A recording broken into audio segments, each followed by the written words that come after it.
Hello, everybody, and welcome to the Fire Scenarios webcast brought to you by FireOpsOnline.com. My name is Frank Viscuso, and I'm excited to be spending this time with you, where we're going to talk specifically about fire scenarios. Now, when I talk about scenarios in general, I really categorize them into a few different areas, which is fire, non-fire, compounded, administrative, and supervisory.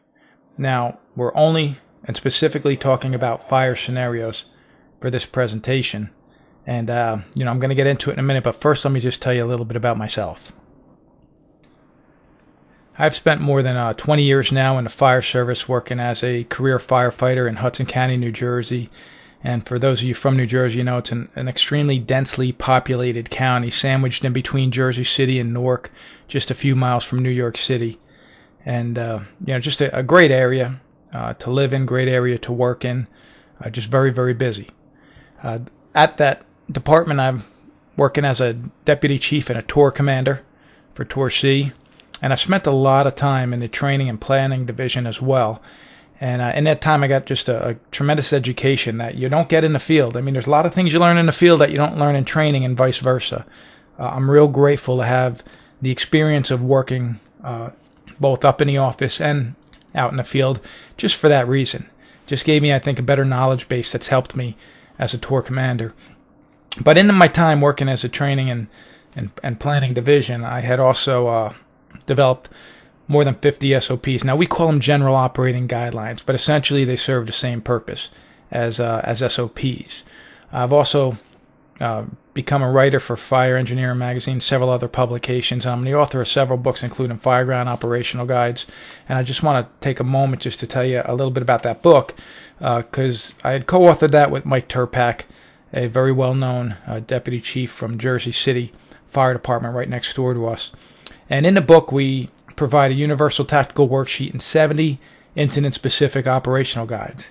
And the operational guides, really they could be used as SOPs, they could be used as field guides, which I use them for both, and they could be used as study guides to help you prepare for promotional exams at any level.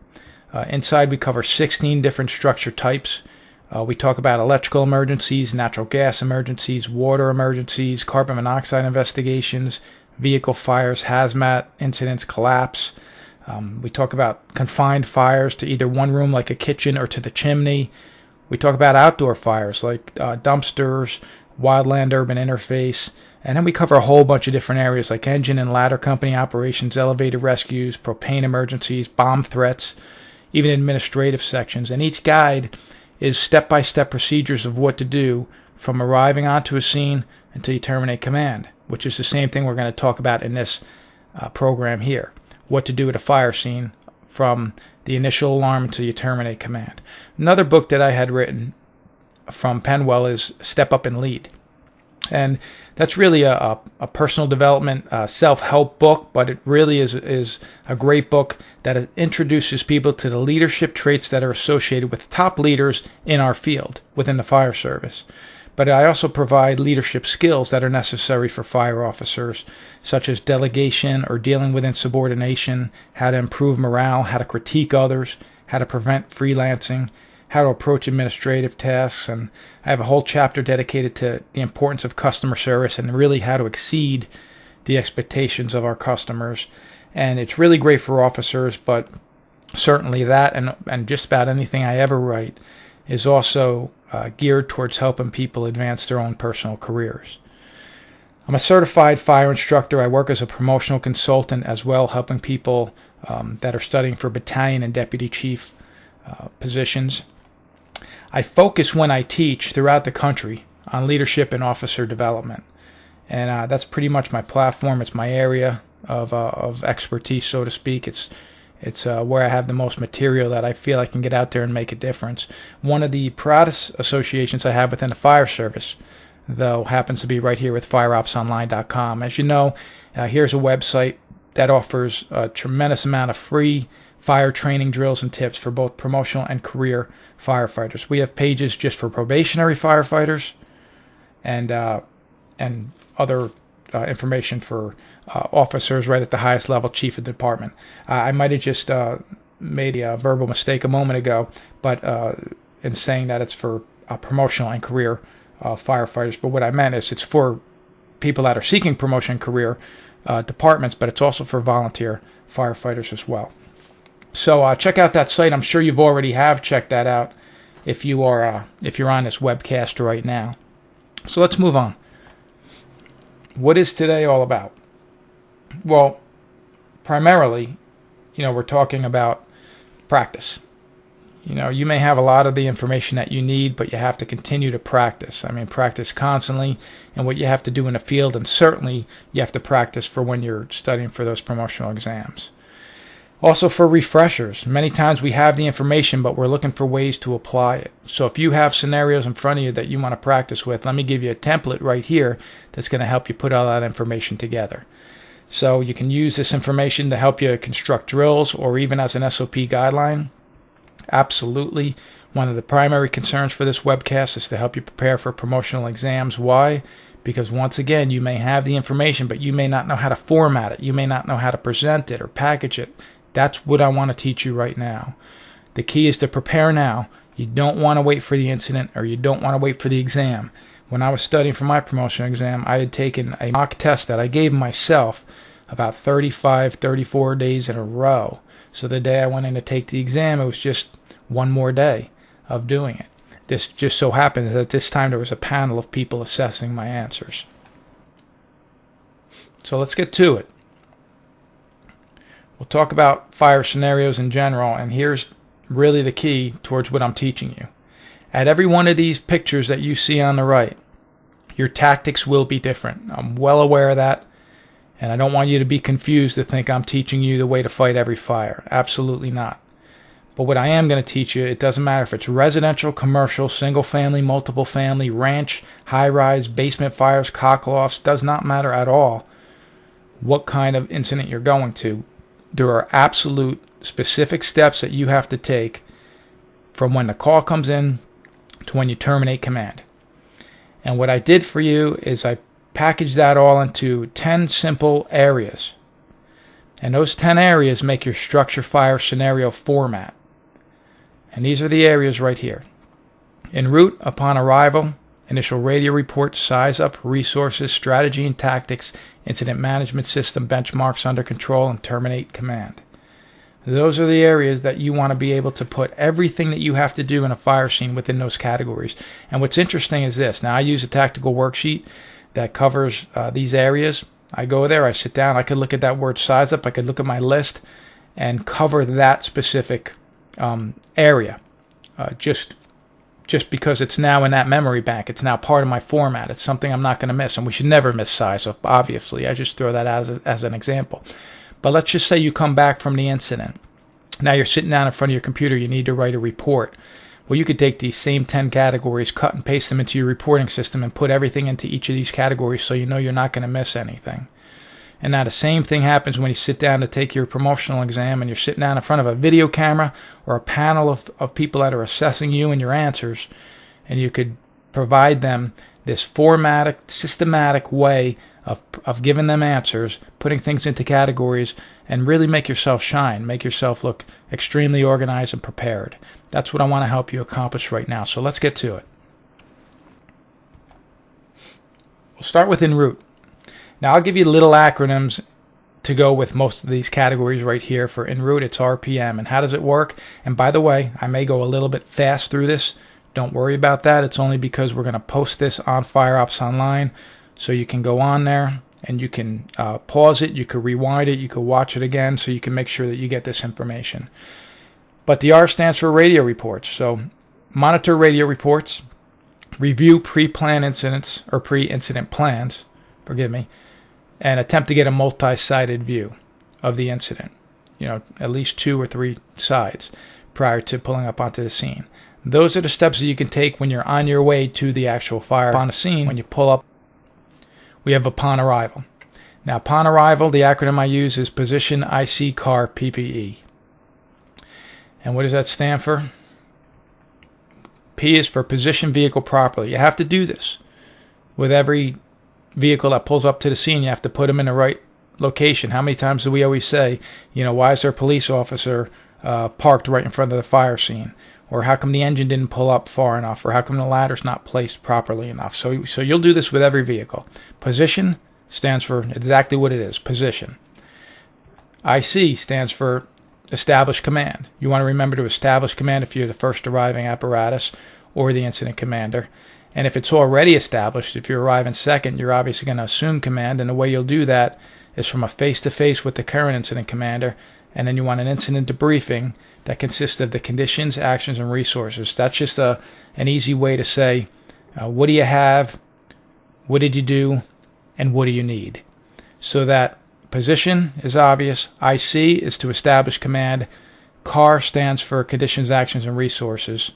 Then you want to assume command, reassign that previous incident commander to another position, maybe into the interior division or maybe as a safety officer, and then ensure all members wear PPE and respiratory protection.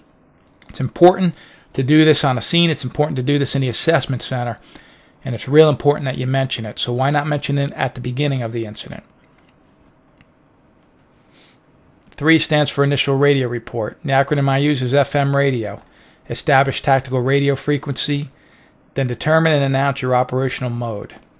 4 modes to choose from: offensive, defensive, combination, or non-intervention.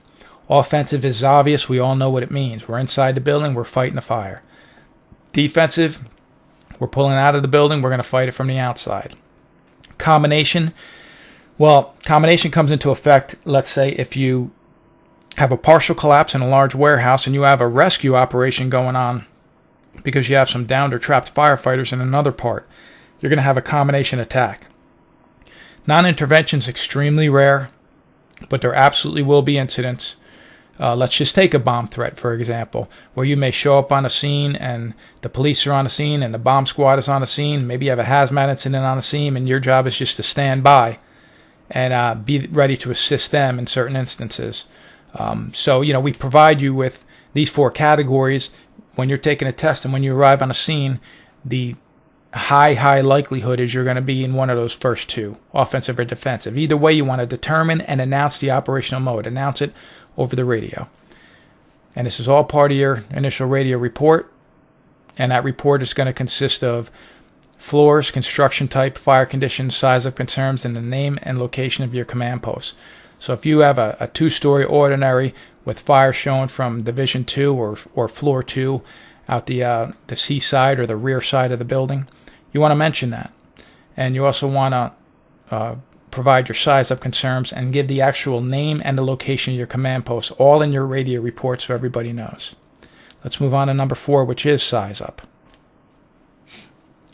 I'm sure everybody in the country is using the same acronym or one extremely similar to Cold-Twas Wells.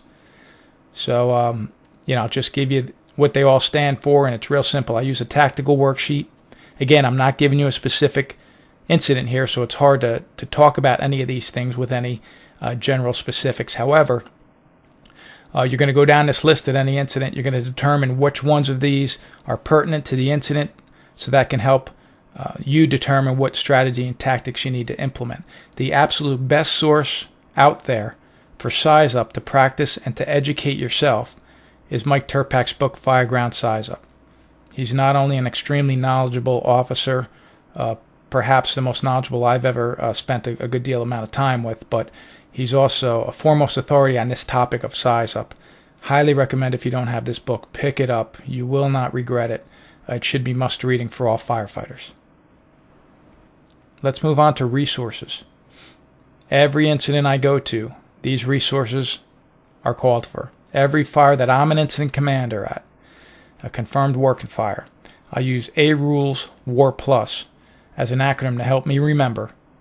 Additional alarms, rapid intervention crew for firefighter safety, utility companies to shut gas, water, and/or electric, law enforcement for overall scene control, EMS, which is basic or advanced life support for patient triage and treatment, a safety officer for overall scene safety, water supply officer to ensure we have adequate water supply, accountability officer to track personnel, a rehab unit for rest and rehabilitation, and a plus stands for anything else that we may call for: Red Cross, DPW, Coast Guard, hazmat, rescue, etc. You name it. So if we have displaced occupants, I want the Red Cross. If we have a hazmat incident, obviously I'm going to call hazmat. If we need rescue, we want to make sure we specifically call for them, not just at the scene, but in the assessment center.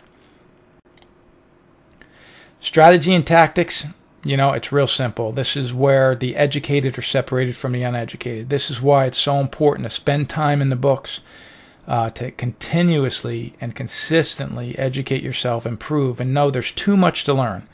There's absolutely too much to learn in the fire service. So the thing you don't want to do is become complacent and say, there's so much to learn, I don't even know where to start, so I'm not going to start. No, that's not the right attitude. The right attitude is to say, I'm going to learn something new every day.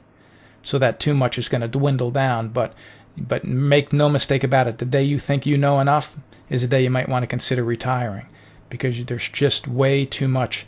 But the good news is this. There's also an abundance of information out there. Great magazines, great websites, great books, great seminars, incredible instructors. We have a lot of them that work with FireOpsOnline. People like Jim Silvernail, Brian Emenecker, John Riker, Jim Duffy, Donald Colarusso, Mike Daly. We've had Vincent Dunn come in and speak at our events. We're just going to keep bringing the best educational seminars and content on our website that we possibly can from these people. Why? Because we all have the same goal, to educate not just all of you, but to educate ourselves consistently. And I find the best way to improve yourself is to surround yourself with other people who are serious about improving themselves or each other. And that's why I go to seminars like FDIC or local seminars, just to continuously be around people who are out there with the right frame of mind, saying, look, we know there's a lot to learn. We're here to become as good as we possibly can. The job's too serious. That's my preaching for the webinar, but let's get into strategy and tactics. What do we want to do in this section? List our objectives and assign our companies. Okay, so your primary objective has to be determined, and here's some examples. Locate and confine the fire, protect the stairwell, remove civilians from danger, or ventilation of the building.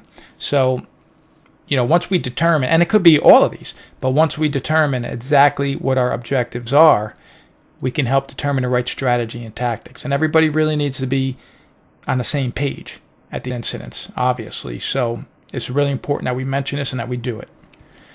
Let's talk specifically about engine company operations. Right now, I'm kind of giving you this overall picture as if you're an incident commander. Make no mistake about it. You may be an engine company officer. You may be a lieutenant. That doesn't mean that you're not going to show up at the scene one day and find yourself in a position where you are the incident commander. So we want to prepare you for that. But if you're the engine company officer and you're not preparing for anything beyond that, well, what do you need to do as an engine company officer? Things like position your apparatus, establish a primary and secondary water supply, initiate your attack, choose appropriate size hose lines, advance and position those hose lines, locate, confine, and extinguish the fire, protect life hazards, protect exposures, supply auxiliary appliances, utilize thermal imaging cameras, coordinate with other companies on the scene, and provide periodic progress reports. Hopefully, you think way beyond this. You want to know what you do as an engine company officer, but you want to go well beyond that and learn the overall scene and ladder company duties, which we'll cover in a moment, and incident command duties. However, when you're just going to package your scenario around what the engine company officer does, or if you're training just in that area, or if you're preparing a scenario just as that position, these are the things you want to focus on. Incident commanders, when you're assigning engine companies to go in and perform certain specifics and duties, these are the duties you're going to focus on. Let's move on to ladder company operations. We've all heard the acronym Lovers U or Lovers Up or Lovers UPS. I just add a couple extra things to that with TIC and COP, and I'll explain exactly what that is right here. But now this is not in order, this particular acronym. But I really do it more in order of how you'll do them on the scene rather than how keeping them in order of a specific acronym. But position your apparatus. Again, every apparatus has to be positioned properly, especially your ladders. We're talking about raising and positioning ladders. That could be aerial or ground ladders. Forcing entry, primary and secondary searches, rescue operations, ventilation, which could be horizontal vent, vertical, or outside vent, utility control, salvage, overhaul, Utilize thermal imaging cameras. That's where the TIC comes in, and the COP is here. CO stands for coordination with other companies on the scene, and the P stands for progress reports. Those last three are important. They're not mentioned all that much. People forget them a lot. When when I send a ladder company in to vent, one of the very last things I tell them before they actually leave my command post and start walking into the building is make sure you coordinate with the engine company officer. So if they're going in there to vent inside the building, I want to make sure that the person on the end of that line and the officer on that hose line is well aware that they're in there. And I'm going to announce it on the radio, but I want them, they're inside there together. They need to coordinate together to make sure that they're not working against each other. Let's move on to the incident management system. And you could just use an acronym USIL-FLOP Senior.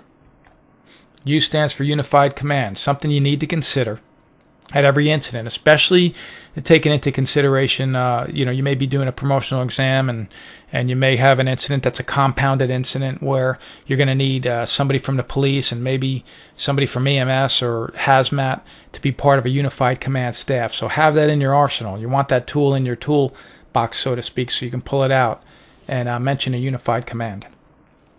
Also, safety officer. Now, I mentioned this previously. I'm mentioning it again. Why? Because there are some redundant things here. That's for a reason. These are things you don't want to miss.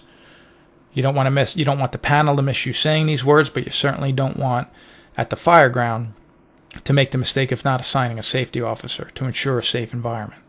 An information officer to communicate with the media and concerned citizens. Liaison to communicate with other agencies and ensure smooth operations. Finance officer or section, logistics officer or section, operations officer, and be sure to establish groups or divisions, whatever you prefer, and assign division or group supervisors. A planning officer, a staging officer, and a rehabilitation officer. So these are pretty much the areas that you want to assign people to, so you can put together a nice strong command staff, but also there are areas that you want to mention and make sure you don't miss in that assessment center we've been talking about. Let's talk about benchmarks. Time, progress, and RER, LIP.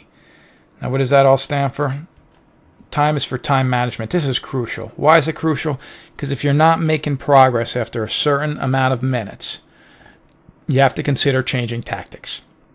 Without management of time, it can get past you and you could be working up with the wrong tactics for 20 or 30 minutes, not even realizing time has passed. Time moves quickly on a fire ground. This is something you could utilize your command center or your dispatch center and have them communicate to you every 10 minutes, tell you how long you've been into the incident. Maybe you have a stopwatch or any other way you can to ensure that you are consistently thinking about your time management. One way is also progress reports every 10 minutes or 15 minutes from the people that are working inside the structure. Know what they're doing, whether the tactics are working, and it can help you determine, again, whether or not you need to reevaluate. And that's what the RER LIP stands for.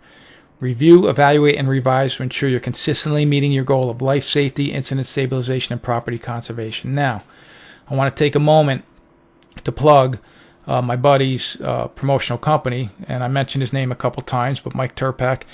He has a company based out of New Jersey, Promotional Prep. So if you're in the New Jersey area, if you're studying for lieutenant or captain, absolutely consider looking these guys up. You can find their information on the FireOps website, by the way, and you can contact us, and we'll put you in contact with them directly. But consider utilizing their program because it's little things like this that I got from them. RER LIP. You know that you're supposed to reevaluate tactics, but the way that they help you package little answers is really exceptional. So I just wanted to take just a quick moment and help plug them. I've taken their courses in the past, and they've really helped give me a much stronger foundation to be a better fire officer. Let's move on to number 9, under control. When fire's under control, you don't just call it under control and consider everything done. There are certain steps you want to take, and again, I'll give you an acronym here. And don't let it scare you, because some of the things like PAR is not 3 separate areas. It's personnel accountability roll call, but A, SOS, PAR, ICS, do. That's what I use as an acronym when I call something under control. A is for announce, by way of radio, that the fire is under control. S is for secondary searches. I want to ensure that they're complete. Also want to ensure that salvage and overhaul operations are conducted. A personal accountability roll call is also conducted to account for everybody. Investigation unit is called to the scene. We check our CO levels before allowing anybody back into the building. Secure the building if possible. Demobilize the incident and start sending units back, but also turn the building back over to the owner. And those are the steps that you want to do when you're calling a building, or calling a fire, under control. Termination of command, there's steps for that as well. You could use TD, DOP. Transfer or terminate command altogether. And if you transfer it, it'll be to an officer that's maybe at your level, or maybe the inspector, maybe at one level below, but you'll transfer command to another officer.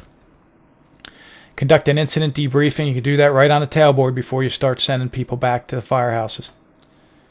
Make sure everybody documents and reports the incident. If need be, offer critical incident stress debriefing, very important to mention. And plan and conduct a post-incident analysis. So those are your 10 areas. Those are the categories that go within each area. That doesn't take the place of education, though. So let me just wrap up this presentation here by talking about a couple things. I just mentioned the first one. Format does not take the place of education. It's just a way to help you put everything together that you've been learning. You know, I mentioned my 2 books that I think are helpful in these areas of format, which are Fireground Operation Guides and Step Up and Lead, but there's a ton of books out there. There's a lot of information out there that can help you with these categories. You want to get your nose in there, just spend 15 minutes a day in a good quality fire book. Of course, visit FireOpsOnline anytime you want. I mentioned some of our contributors, some of the knowledge we have there. There's other great websites. I'm just mentioning FireOps because that's the one that brought you this particular presentation, and I happen to believe in the message, and I'm completely in sync with the rest of the instructors and contributors with FireOps and what we're trying to provide for people. So visit it often. Utilize that information any way you feel necessary. But I have another book that is out, and it's really just available for the people on FireOpsOnline and those of you watching this webcast right now, and that's a practice scenarios workbook. Now, I'll begin by telling you this. If you feel that you got enough information from this webcast, that's fantastic, and I'm happy. That's what I want to give you, enough information. If you want to take it one step further, and maybe you want to learn not just about the fire and the non-fire, but you want to learn about compounded, administrative, and supervisory, I'll give you formats for all of those areas, and we'll give you specific scenarios that look just like this. It's more than 100 pages in the book, more than 30 scenarios, and you know, here's one on an auto body shop that gives you a specific scenario with questions. After the questions, we give you the formats to follow for each of the 5 areas, or 5 types of scenarios, but then I'll give you the answer keys for those specific scenarios.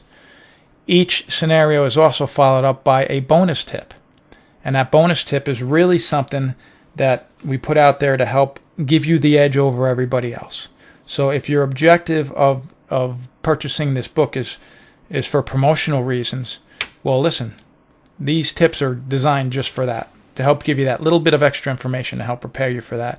As a matter of fact, I think it's about 9 or 10 page document that's within this book at the very end of it that provides you with oral presentation tips and things like how to dress, how to be aware of your facial expressions and gestures, communication tips.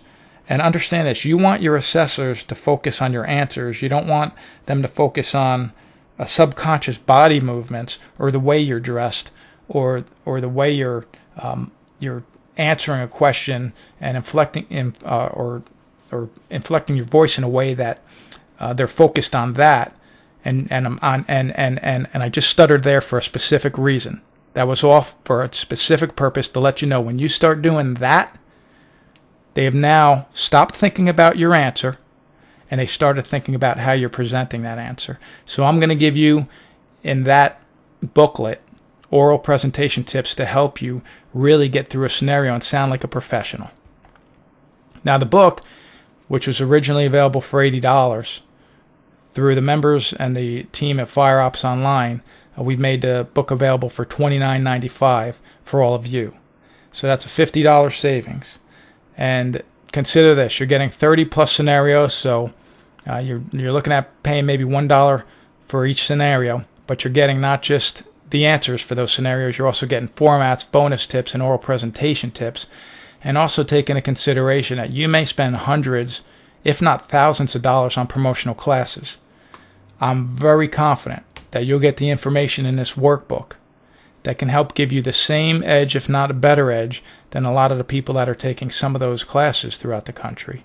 So, that's why we're making this available to you right now.